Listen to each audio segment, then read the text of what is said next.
은혜 받으실 하나님의 말씀은 신명기 8장 3절입니다. 너를 낮추시며 너를 줄이게 하시며 또 너도 알지 못하며 네 조상들도 알지 못하던 만나를 내게 먹이신 것은 사람이 떡으로만 사는 것이 아니요 여호와의 입에서 나오는 모든 말씀으로 사는 줄을 내가 알게 하려 하시니라. 아멘. 할렐루야. 오늘도 그리스도 예수 안에서 좋은 일이 일어날 줄로 믿습니다. 아멘. 이 시간 신명기 8장 3절 말씀을 근거로 해서 주님만을 의지하라, 이런 제목으로 함께 은혜를 나누기 시작하도록 하겠습니다. 아멘. 신명기는 가나안 진입을 앞에 두고 모세가 그 이스라엘 2세대들에게 과거에 있었던 그 일들을 반복해가지고 중요한 부분들을 요약해서 설교하는 내용들입니다. 그렇기 때문에 이것은 지금 1세대들이 겪고 난 그런 잘못된 부분들을 정말 2세대들은 그런 전철을 받지 않고 하나님이 원하시는, 기뻐하는 그 믿음의 길을 걸어가기를 원하는 것입니다. 그래서 신명기는 새 백성에게 주시는 말씀인 것입니다. 새롭게 변화를 받아서 그래서 가나안 땅을 차지할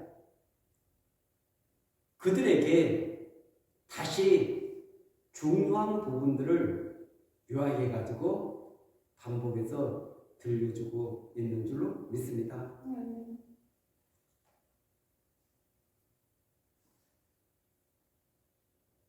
이 광야의 길, 이 광야에는 아무것도 없습니다. 물론 모래, 자갈 이런 것은 있지만 생존을 위해서 필요한 것은 없는 것입니다. 그런 것이 있으면 광야가 아니죠. 그런 이스라엘 백성들을 40년 동안 하나님께서 인도하셨습니다. 그 결산을 통해서 하나님이 그들을 먹이셨다는 것입니다. 하나님이 그들을 입히셨다는 것입니다. 그들에게 필요한 모든 것들을 하나님은 다 공급해 주셨습니다. 광야에서 자신들의 손으로는 그 어떤 것도 이룰 수가 없습니다. 그렇기 때문에 그들은 하나님만을 바라봐야 됩니다. 하나님만을 의지해야 됩니다.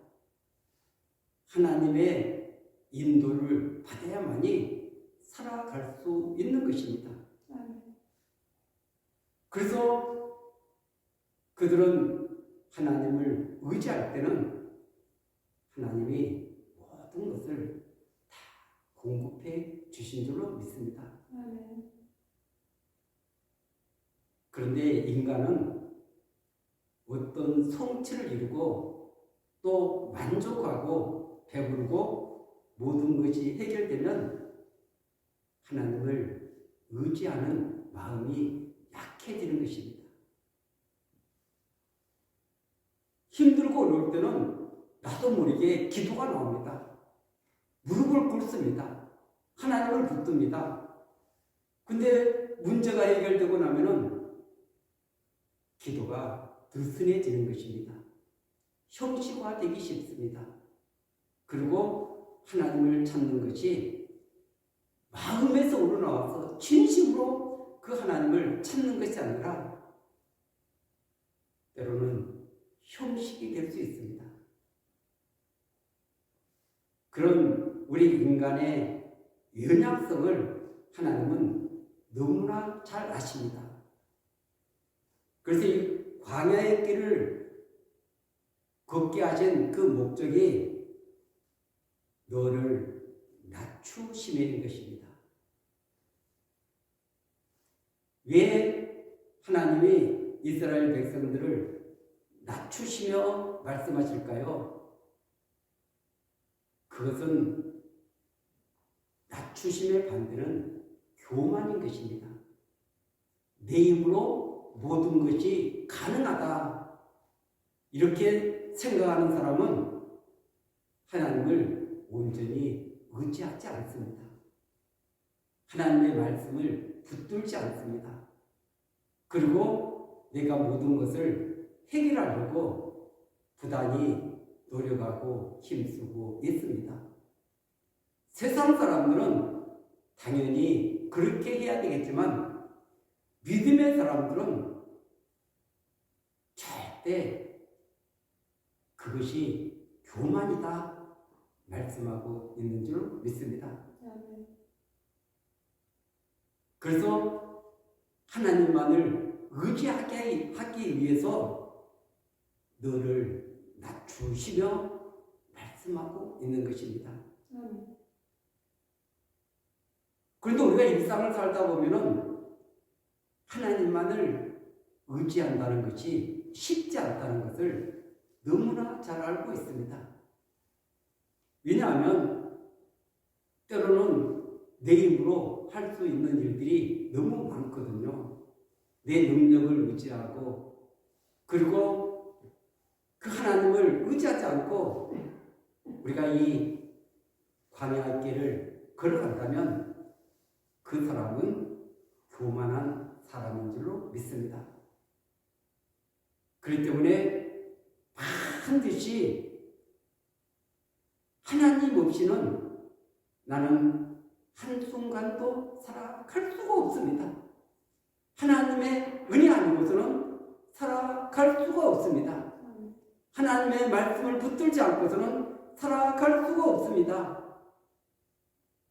고백하는 저와 여러분들이 되어야 될 줄로 믿습니다. 고백뿐 아니라 우리 삶의 태도가 전적으로 그렇게 바꾸어져야 되는 것입니다. 그래서 하나님께서 그 일을 위해서 여러 가지 풍파를 보내는 것입니다. 우리에게 아픔을 허락하는 것입니다.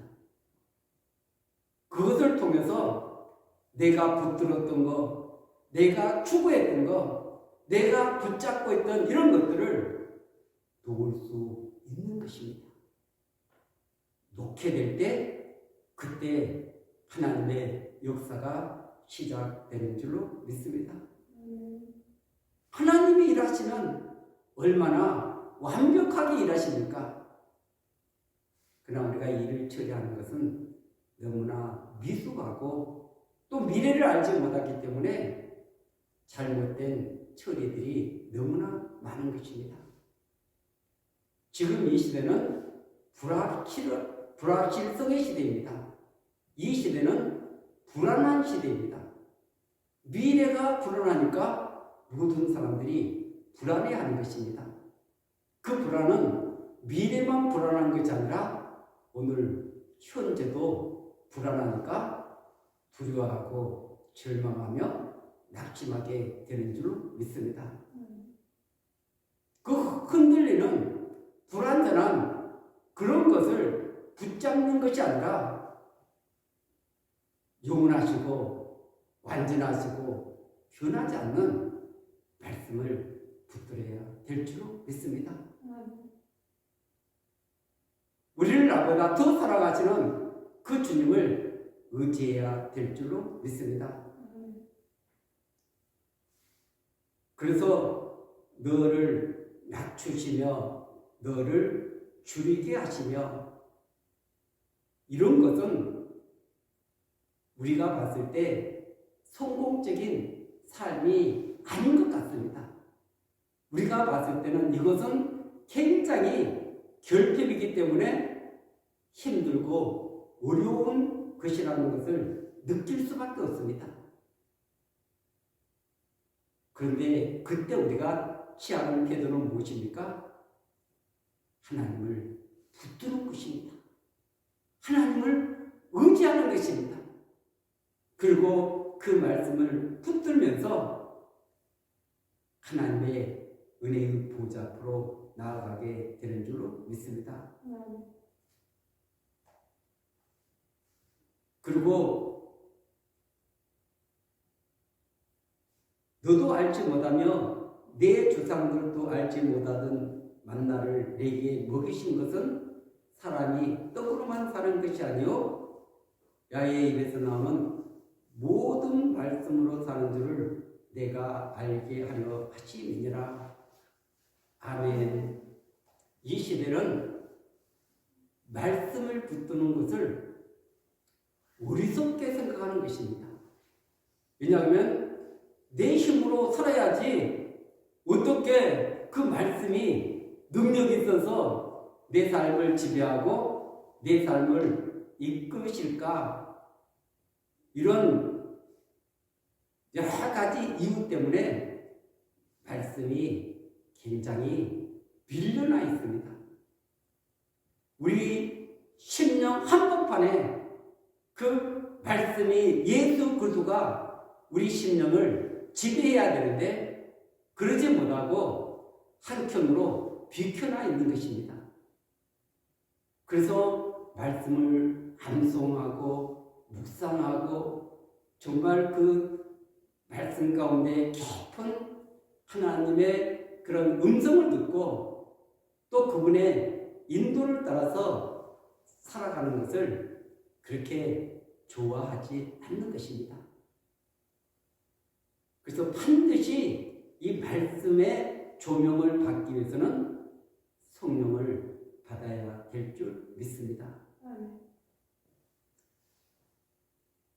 어제 아는 권사님이 어머니가 소천하셔서 발인 예배를 드려달라고 해서 갔습니다.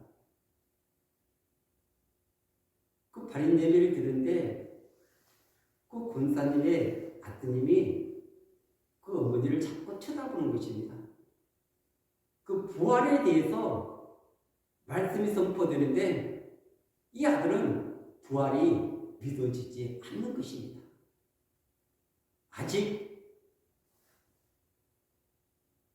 그 말씀에 대한 그런 확신이 없기 때문에 그래서 그 어머니는 아멘 아멘 하는데 그 아들은 그 어머니를 자꾸 쳐다보고 얼굴을 쳐다보고 입을 쳐다보고 있는 것입니다. 교회는 다니지만 종교 생활을 하고 있기 때문에 그 말씀에 대한 확신이 없는 것입니다. 만약 우리에게 부활이 없다면 우리의 신앙은 전부 다 헛것입니다. 왜냐하면 지금 영이 구원받고 이 마지막 날 주님 재림 때 육체가 부활받아서 그래서 영원히 사는 몸으로 바꾸어지게 되는 것입니다. 그런데 그 부활의 몸을 덧입지 못한다면 우리 신앙은 껍데기뿐인 것입니다. 가장 어리석은 삶을 살아가고 있는 것입니다. 그래서 고린도전서 15장에서 사도 바울이 만약 부활이 없다면 우리 그리스도인들이 가장 불쌍한 사람들이다 이렇게 말하고 있는 것입니다. 그래서 부활은 신앙의 완성인 것입니다. 그런데 그 부활을 믿지 못하니까 그 마지막 그 소망을 붙들지 못하니까 이 세상에서 불안한 흔들리는 나 중심의 신앙의 길을 걸어가게 되는 것입니다. 그래서 반드시 우리는 말씀을 붙들어야 될 줄 믿습니다. 또 그리고 이제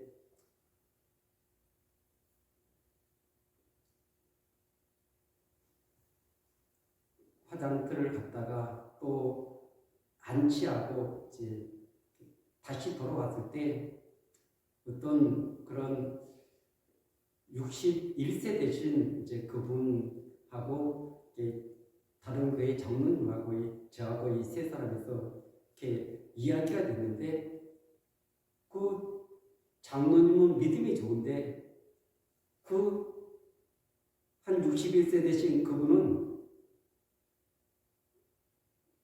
종교다운지를 얘기하는 것입니다. 불교를 믿어도 그리고 다른 수많은 종교도 결국 위에 가면 하나님을 만난다. 이런 종교다운지 사상을 가지고 있었습니다. 그래서 제가 올라가면 다 하나님을 만나는 것이 아니라 우리 인간은 필연적으로 죄의 문제를 해결할 수 없는 존재들이다. 그리고 석가모니나 공자, 맹자 수많은 이 땅에 그런 종교들은 다 피조물이다. 피조물이 아닌 영원하신 하나님, 그분은 창조주시다. 그런데 인간이 죄의 문제를 해결하지 받지 않고서는 하나님을 만날 수 없고 하나님 앞에 나아갈 수 없는데도 불구하고 이 땅에서 선을 해가고 바르게 살아가면은 위에 가면 하나님을 만난다는 그런 어리석은 생각을 갖고 있는 모습을 보게 되었습니다. 모든 종교는 선을 추구하는 것은 맞습니다. 그러나 그것이 선을 추구한다고 해서 그것이 구원의 완성이 되는 것이 아닙니다. 반드시 제 용서함을 받고 그리고 그 하나님의 백성이 되어서 그분의 다스림 안으로 들어가는 것입니다.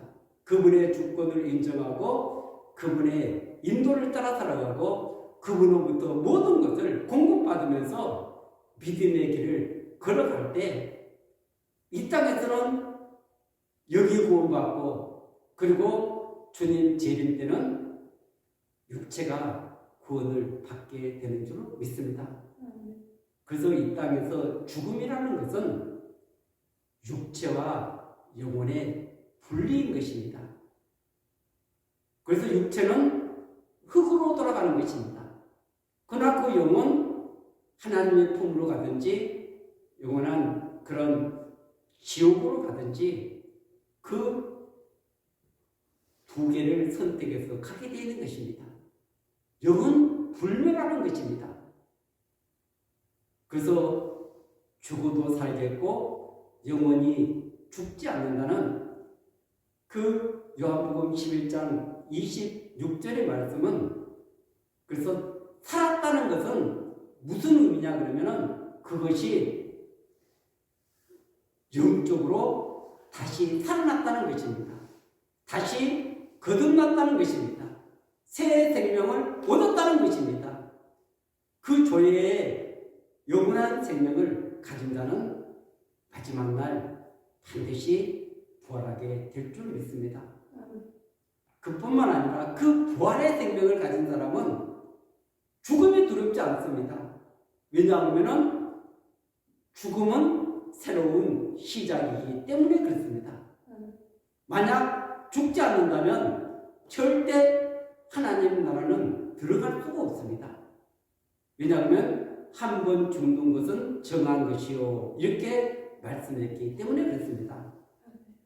물론 주님이 살아서 재림하게 된다면 그 변화된 몸으로 갈 수 있는 것인데 그러나 이 성경은 한 번 죽는 것은 정한 것이요 이렇게 말씀했기 때문에 우리가 죽어야만이 그 육체와 영이 분리되어서 그래서 하나님께로 가는 은혜를 누리게 될 줄로 믿습니다. 오늘 많은 사람들이 여호와의 입에서 나오는 모든 말씀으로 사는 줄을 내가 알게 하려 하시느니라. 이 부분을 깊이 생각하지 않습니다. 이 말씀은 무시하고 떡으로만 사는 거, 그 육체 이것을 위해서 수많은 사람들이 많은 것을 쌓아두고 또 내 영혼아 정말 평안하라 배부를지다 그러면서 매일매일 삶을 살아가고 있는 것입니다. 물론 이 땅에서 우리 육체에 중요한 것입니다. 음식을 공급받지 않으면 우리가 생존을 못하고 생존을 못하면 영적인 생활도 가능하지 않습니다. 그러나 육체의 양식을 먹고 영혼의 만나를 먹는 것은 이 흔들리는 이 세상 가운데서 흔들리지 않는 그 주님을 의지하고 붙들고 믿음으로 나아가기 위해서 그 말씀을 붙잡는 줄로 믿습니다. 그리고 그 말씀을 따르는 것은 그분의 통치를 받는 것입니다. 그러니까 이 땅에서 누가 하나님의 백성인가? 그분의 음성을 듣고 그 음성을 듣고 따라가는 자들이 하나님의 백성들이지 그냥 내가 주인 돼서 내가 원하는 대로 내 뜻을 이루면서 나가는 이것은 나 중심의 삶인 것이지 하나님 중심의 삶, 영적인 중심의 삶은 아닌 것입니다. 이 부분은 갈수록 더 심화되어 가는 것입니다. 왜냐하면 자꾸 타락해 가고 점점 더 그것이 심화되어 가고 있기 때문에 그렇습니다. 그렇기 때문에 이 마지막 때를 살아가고 있는 저와 여러분들이 정말 여호와의 입에서 나오는 모든 말씀으로 사는 줄을 내가 알게 하심이니라 이 말씀을 붙들어야 될 줄로 믿습니다. 그래서 말씀은 생명을 주시는 것입니다. 진리인 것입니다. 그리고 변하지 않기 때문에 하나님의 그 약속을 의지하면서 우리는 믿음의 길을 걸어가고 있는 줄 믿습니다. 이 광야의 길에서 하나님을 의지하지 않으면 하나님께서 공급해 주지 않으면 하나님의 은혜가 없다면 우리가 어떻게 살 수 있겠습니까? 그래서 날마다 하나님의 은혜를 덧입고 그 하나님의 공급하심을 믿고 의지하며 그러면서 그분의 인도를 따르면서 그분만을 의지할 때 반드시 저와 여러분들의 삶을 하나님께서 책임져 주실 뿐만 아니라 영혼까지도 책임져 주실 줄로 믿습니다. 오늘도 그 영원하신 분 진리 되신 그 주님을 의지하며 믿음의 길에서 승리하는 저와 여러분들이 되시기를 예수 그리스도 이름으로 간절히 축원드리겠습니다. 아멘.